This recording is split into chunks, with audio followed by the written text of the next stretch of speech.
ज्ञान गुण सागर, जय कपीस तिहुँ लोक उजागर। यदि आप इतने ही शूरवीर हैं तो देवराज इंद्र से युद्ध करने से पूर्व आप मथुरा के राजा लवनासुर को परास्त करके आइए। महाराज मानधाता सीधे मथुरा जा पहुंचे होंगे। हाँ हनुमान, किंतु उस समय लवनासुर आखेट के लिए गया हुआ था।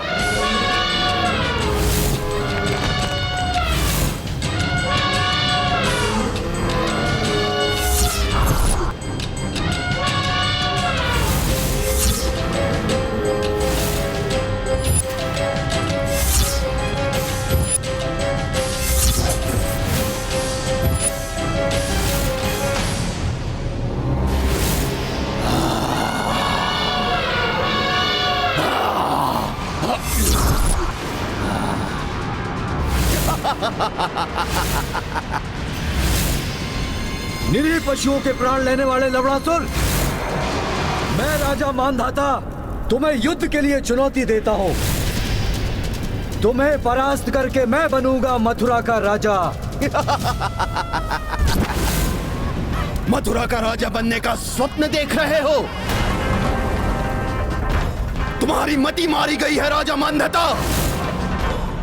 तुम स्वयं मृत्यु के मुख में चले आए हो। तब राजा मानधाता और लवनासुर में भीषण युद्ध हुआ।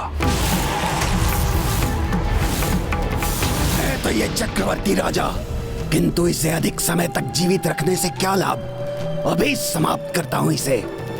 लवणासुर, बहुत हो गई युद्ध क्रीड़ा। अब ये दिव्य अस्त्र अंत कर देगा तुम्हारा। मानधाता, दिव्य अस्त्र तो हमारे पास भी है। ये देखो।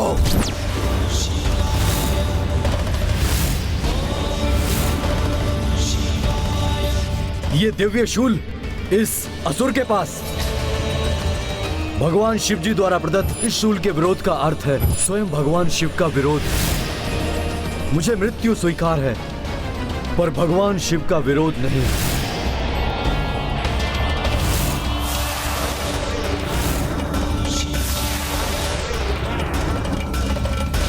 किंतु पिताश्री, लवनासुर जैसे असुर ने वो शूल कैसे प्राप्त किया? लवनासुर का पिता मधुदैत्य अत्यंत भक्ति प्रवृत्ति का था। उसकी भक्ति से प्रसन्न होकर वो शूल वरदान स्वरूप स्वयं शिव ने उसे प्रदान किया था। मधुदैत्य के पश्चात वो दिव्य शूल उसके पुत्र लवनासुर के आधिपत्य में आ गया। राजा मानधाता की मृत्यु शिवास्त्र से तो हो गई और वो स्वर्गलोक के अधिकारी भी हो गए, किंतु अपने वचन के कारण वो स्वर्गलोक पहुंच नहीं पाए। मैं सूर्यवंशी राजा मानधाता ये वचन देता हूं कि लवणासुर के वध के पश्चात ही मैं स्वर्गलोक में अपने कदम रखूंगा। जिनकी इच्छाएं पूर्ण नहीं होती उन्हें मुक्ति नहीं मिलती, उनकी आत्मा प्राप्त लोक को नहीं जा पाती। दुर्भाग्यवश आज भी वो असुर जीवित है। अपने दिव्य शूल के बल पर, अपने छल के बल पर और अपनी दिव्य शक्तियों के बल पर आज भी उस सबकी मृत्यु का कारण बना बैठा है। हाँ, मैं हूं लवनासुर। होगा तुम सबका तुम्हारी मृत्यु से साक्षात्कार। मृत्यु मृत्यु मृत्यु मृत्यु मृत्यु मृत्यु मृत्यु मृत्यु मृत्यु।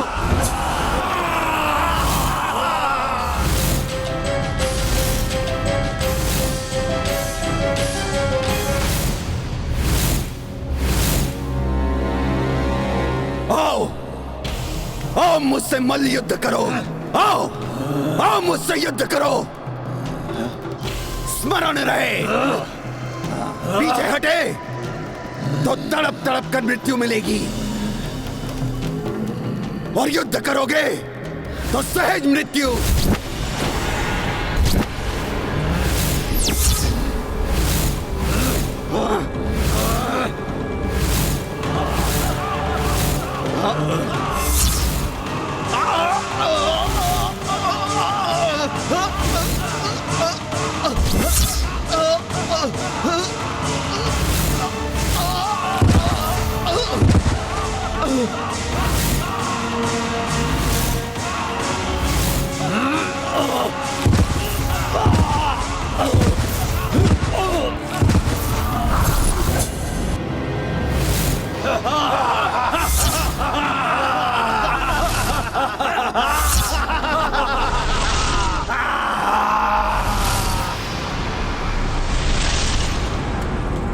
तुम्हारी सारी शक्ति को भी सोख लूंगा मैं, तुम्हें जीवित नहीं छोड़ूंगा मैं।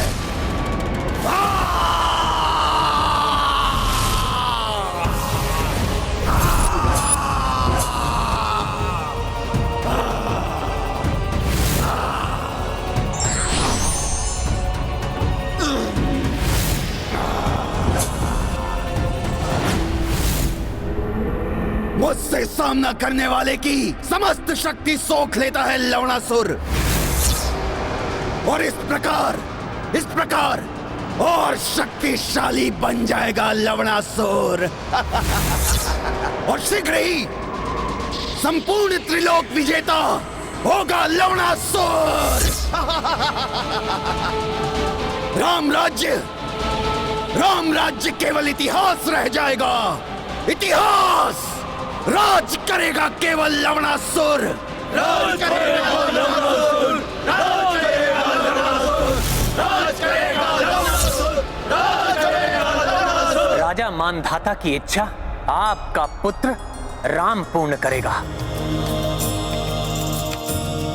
लवणासुर को मृत्यु प्राप्त होगी और राजा मानधाता को स्वर्ग प्राप्त होगा।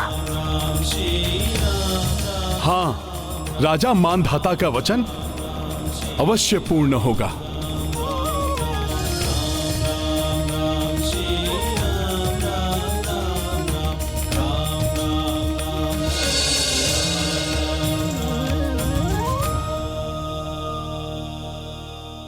प्रभु, अब लवणासुर का अंत करना ही होगा। राजसभा में सबको बुलाओ हनुमान। भैया, अधर्मी है वो, उसका नाश तो शीघ्र अतिशीघ्र होना आवश्यक है। हाँ भैया, उसकी मृत्यु से संसार उस पापी के अत्याचारों से मुक्त हो जाएगा। जिस प्रकार आपने अश्वमेध यज्ञ की दिग्विजय यात्रा के समय मुझ पर विश्वास किया था, उसी प्रकार आज पुनः मुझ पर विश्वास करके उस लवणासुर के अंत का अवसर मुझे प्रदान कीजिए। प्रभु, एक विनती करूं? प्रभु, मथुरा नगरी वर्षों से असुरों के अधिकार में है, अतः वहां धर्म राज्य की स्थापना के लिए शत्रुघ्न भैया का राज्याभिषेक करके इन्हें मथुरा का राजा आप प्रभु घोषित कर दीजिए। प्रभु, जिस प्रकार आपने लंका विजय के पूर्व विभीषण जी का राज्याभिषेक किया था। उचित है हनुमान, किंतु तुम्हें भी शत्रुघ्न के साथ जाना होगा। प्रभु, आपका आदेश हो और हनुमान पूर्ण करे? ऐसा कभी नहीं हो सकता प्रभु।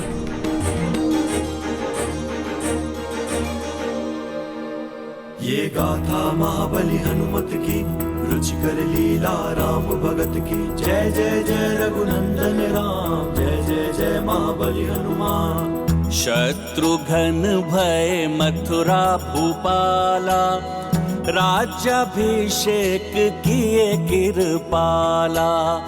हर्षित जन सुमन बरसाई, बाण भ्रात को दे रघुराई। प्रभु हनुमत को तिलक लगाए, शीश कपि चरणों में झुकाए। घोर भई सेना प्रस्थाना, संग संग उड़ चले हनुमाना। ये गाथा महाबली हनुमत की, रुचिकर लीला राम भगत की। जय जय जय रघुनंदन राम, जय जय जय महाबली हनुमान।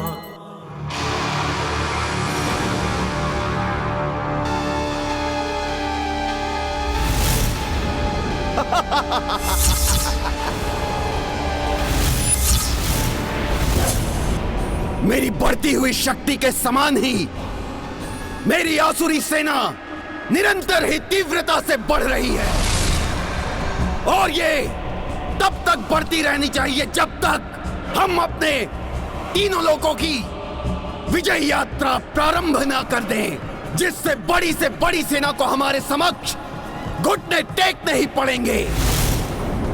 राज करेगा लवणासुर, राज करेगा लवणासुर, राज करेगा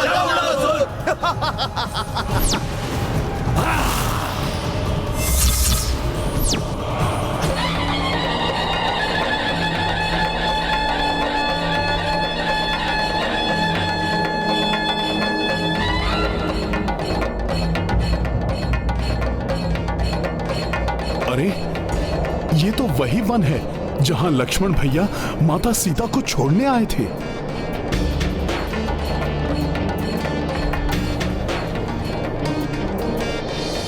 इसी स्थान पर तो महर्षि वाल्मीकि और माता की भेंट हुई थी। इसका अर्थ है कि महर्षि वाल्मीकि जी का आश्रम निकट ही है, जहां माता और लवकुश। हे प्रभु, मैं क्या करूं? इतने निकट से होकर निकल रहे हैं हम। कितने वर्ष व्यतीत हो गए माता सीता को देखे हुए। माता कैसी होंगी? बालक भी बड़े हो गए होंगे।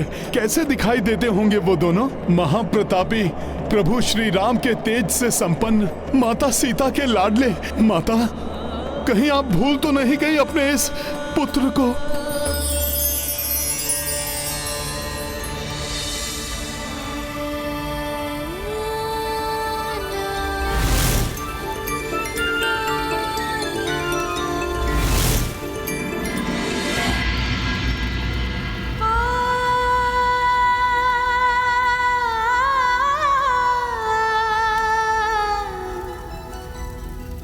ये क्या कर दिया मैंने? पुत्र हनुमान के विचारों में ऐसे खोई कि अधिक मात्रा में चावल पका दिया, जैसे पुत्र हनुमान ही भोजन के लिए आ रहे हो। माता, माता,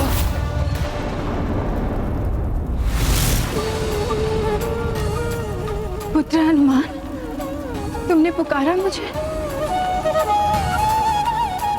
नहीं, भ्रम है ये मेरा। मेरे आदेश से विवश है हनुमान।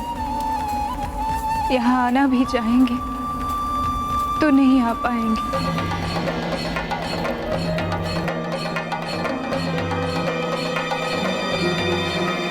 तुमने मेरा आदेश नहीं सुना हनुमान। जाओ यहाँ से और लौट कर कभी मत आना।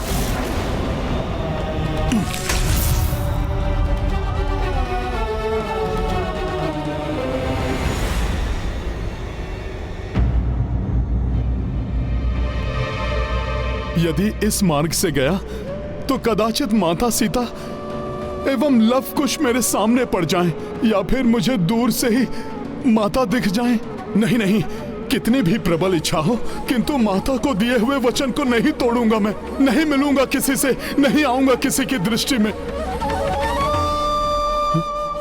क्या हुआ?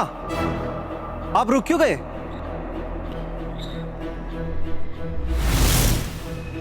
किन विचारों में खोए हैं? मैं विचार कर रहा था कि बाएं मार्ग से होकर जाएं या फिर दाएं मार्ग से। बाएं मार्ग से जाना उचित होगा। किंतु वो मार्ग सैनिकों के निकलने के लिए उचित नहीं है।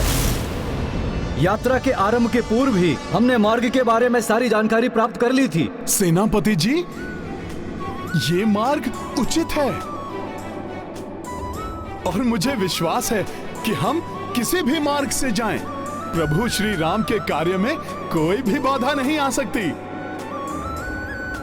सेनापति जी, इस ओर से जाने पर हम शीघ्र ही गंतव्य तक पहुंच जाएंगे। किंतु हनुमान जी, उस ओर ऊंची पहाड़ी है, हमारी सेना संकट में पड़ सकती है। शत्रुघ्न भैया, मैं हूं ना सेना की सुरक्षा के लिए। किंतु हम इस ओर से गए तो हमारा सामना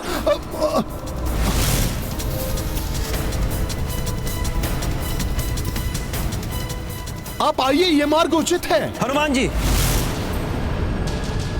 सेना का नेतृत्व मैं कर रहा हूं, अतः आपको भी मेरा निर्णय मान्य होना चाहिए। सेना दाएं मार्ग से ही जाएगी।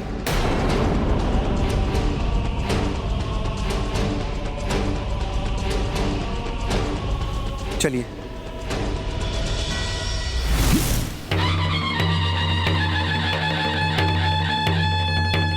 ये ढोल नगाड़ों की ध्वनि कुछ परिचित से प्रतीत हो रही है। ये क्या हो रहा है आज?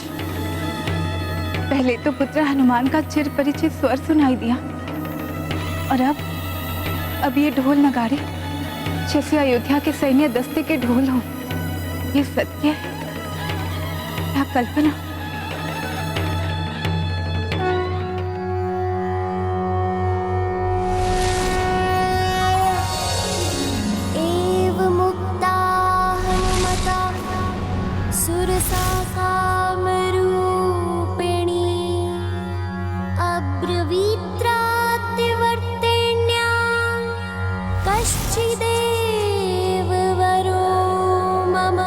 ज्ञात नहीं अब क्या होगा।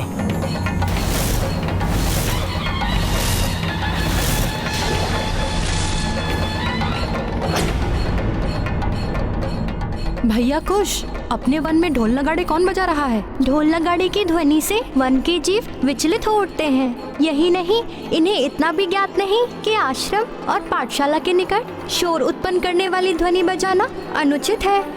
हाँ कुश, ये हमारा उत्तरदायित्व है कि इन असभ्यों को सभ्यता का पाठ हम पढ़ाएं। आओ।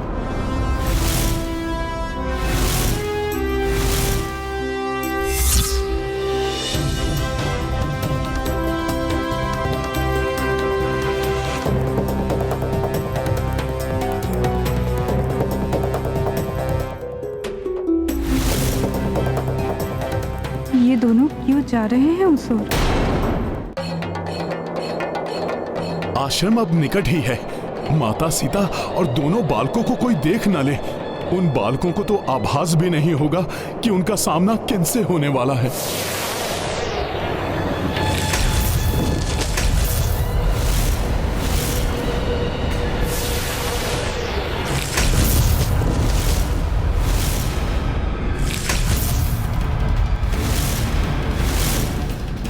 क्या इस युद्ध का सामना करने से रोकने के लिए ही आप हमें दूसरे मार्ग से ले जाने के लिए कह रहे थे?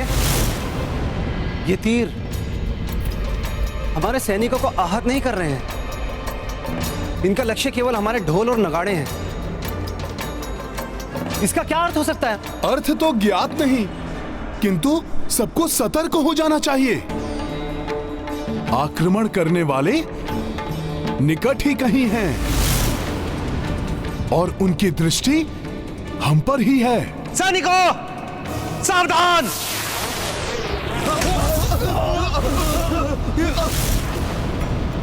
आक्रमणकारियों, छिपकर आक्रमण करना विरोचित नहीं है।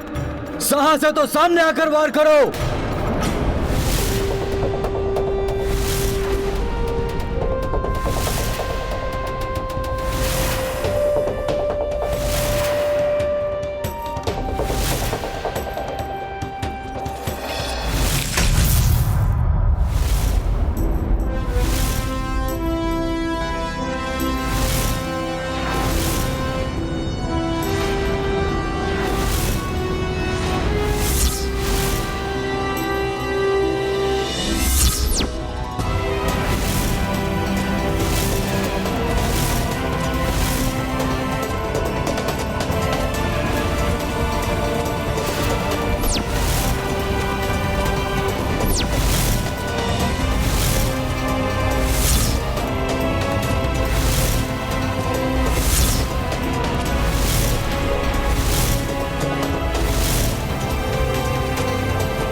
ये दो तेजस्वी बालक, इतनी कम आयु में ऐसा युद्ध कौशल, कौन है ये? प्रतीत हो रहा है ये लवकुश ही हैं। भैया, इनके वस्त्र, रथ और ध्वज बता रहे हैं कि ये किसी बड़े राज्य की सेना है। बड़े राज्य के होकर भी इन्हें इतना भी बोध नहीं कि शोर मचाने से वन की शांति भंग होती है। अबोध बालकों की भांति शोर कर रहे हैं। सावधान! सत्य वचन, हम आपको सावधान करने ही आए हैं। जहाँ जाना है जाइए, किंतु शांति से। तीव्र ध्वनियों से वन की शांति न भंग करे। वन्य प्राणी इससे विचलित हो उठते हैं। इसलिए बिना ध्वनि उत्पन्न किए हुए जाइए यहाँ से, अन्यथा। ये लवकुश ही हैं। ऐसा तेज, ऐसी दृढ़ता रघुवंशियों में ही हो सकती है। इनकी छवि प्रभु श्री राम एवं माता के सम्मिलित रूप की झलक, ये लवकुश ही हैं। बालको, इस उम्र में इतना अभिमान ठीक नहीं है। तुम दोनों सेना के महत्वपूर्ण अभियान में बाधा उत्पन्न कर रहे हो। हम कोई बाधा नहीं पहुंचा रहे हैं, शांति से निकल जाइए। बिना ध्वनि उत्पन्न किए हुए हमें कोई आपत्ति नहीं होगी, अन्यथा हम आगे नहीं जाने देंगे। बालक, तुम बहुत हठी हो, मुझे तुम्हें मार्ग से हटाना होगा। तो हम भी विवश हैं।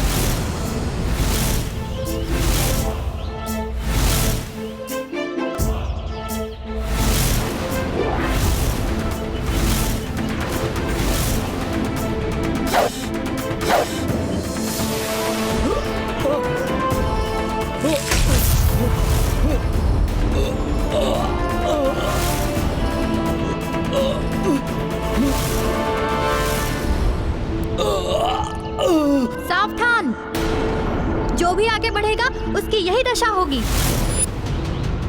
बालकों, हमारा मार्ग मत रोको। हमें बहुत ही विशेष कार्य हेतु इस ओर से निकलना है। हमारी बात मान लीजिए, निकल जाइए यहाँ से, अन्यथा हम किसी को डग भर भी आगे नहीं जाने देंगे।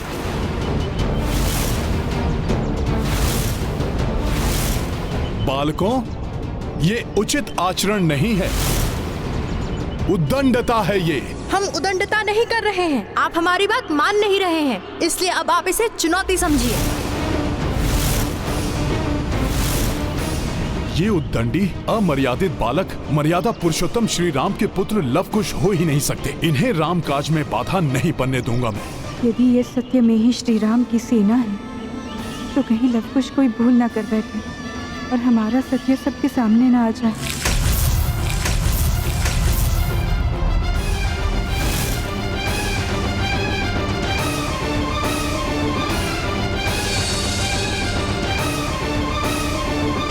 साहसी किसी के सामने नहीं झुकते, चाहे सामने वाला कितना भी बड़ा योद्धा हो।